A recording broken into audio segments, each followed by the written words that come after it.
This Caribbean fort faces backwards away from the sea. It was started by the French, finished by the British, and its strategic location prevented the island of Grenada from ever being sacked again. It was one of the few forts in the world that has never fired a shot in anger. Just beside this fort is another fort that was once used as a mental institution, but now it lays in ruins from being blasted by the United States military in the 1983 invasion known as Operation Urgent Fury. In this video, I'll show you the sights and tell you the history of these two magnificent Caribbean fortresses. Hey everybody, this is Colonel Carson with Family Tree Nuts, and recently we visited these historic forts in Grenada in the Caribbean, and I wanted to show you the sights and share its history with all of you. At Family Tree Nuts, we build family trees for clients that either don't know how, don't have the time, or don't want to pay those expensive membership fees that the online companies charge. We'd love to honor your ancestors for you. We also make history videos all over the United States and a few countries. We've even got a Caribbean history playlist. So if you like videos like these, be sure to subscribe to our channel and give us a thumbs up if you like this video. Now back to the forts. The French settled on the island of Grenada in 1650 and held dominion over it for 113 years until it was surrendered to the British in the Treaty of Paris in 1763. This treaty ended the 7 Years' War, or what we refer to in the United States as the French and Indian War. 16 years later, in 1779, the French made plans to retake the island. Now, Caribbean assaults of the time almost always involved a naval bombardment with a landing force, which was usually Marines Ooh-Rah, hitting the beach to finish up the attack. The harbor and capital city of St. George was protected by Fort George, which was a strong bastion of defense. The French were familiar with the topography of the island and formulated a plan to land their forces a few miles from the city on a beach called Dragon's Bay. From here, they hit the jungles and circled back around to attack the city where it did not have any defenses. The British were caught by total surprise, and the plan was very effective and successful. After taking Grenada back under control, the French realized that they wouldn't have been able to take the island if there had been defenses built on the ridge above the city called Hospital Hill. They immediately began construction on Fort Frederick. Unlike almost all defenses of coastal cities, this fort faced inland to prevent a rear attack.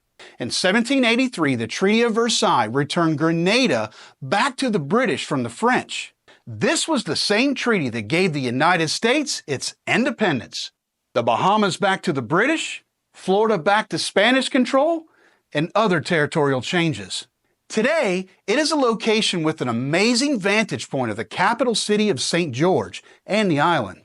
A side story of the area is that it was once the location of the Sans Souci estate, a plantation that Henri Christophe was once enslaved at. Christophe escaped the plantation and stowed away off the island. He soon found himself in Haiti and eventually became its ruler. He was the only king of Haiti. Just about 100 yards away stands Fort Matthew. Well, I should say the ruins of Fort Matthew. The fort was built from 1784 to 1790, and it is the largest fort on the island. It was named after Edward Matthew, who was the governor of Grenada during its construction. Fort Matthew was known for its tunnels that connected different parts of the fort. The tunnels were a reason for a tragedy that happened here in modern day. In 1880, the fort was turned into a mental institution for patients from all over the Windward Islands in the Caribbean. During Operation Urgent Fury in 1983, the United States military invaded Grenada in an effort to bring back order to the island and keep Marxist ideology from spreading to other parts of the Caribbean. One story states that the U.S. hit the wrong target, and another story states that the U.S. had heard that the enemy leaders were hiding in the tunnels and launched an attack with helicopters. 18 civilians were killed in this attack that had been housed in the mental institution here. When you visit Fort Matthew, you can imagine how it once looked and the history that took place on this spot for the last quarter millennia. Being able to visit ruins like this is a real treat for historians like me. If this fort was in the United States, Everything would be extremely controlled for safety, and we wouldn't be able to wander wherever we pleased and take in the history here. There are so many things that I want to show you here, so I'm just going to shut up for a bit and show you the sights.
So, now we know the story of these historic Caribbean forts.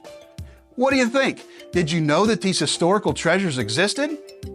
What are your thoughts about the events that happened here? Have you ever been here, or do you now plan to visit? We'd love to hear what you had to say in the comments below. Also, be sure to see our other 2 videos from Grenada and our Caribbean history video playlist.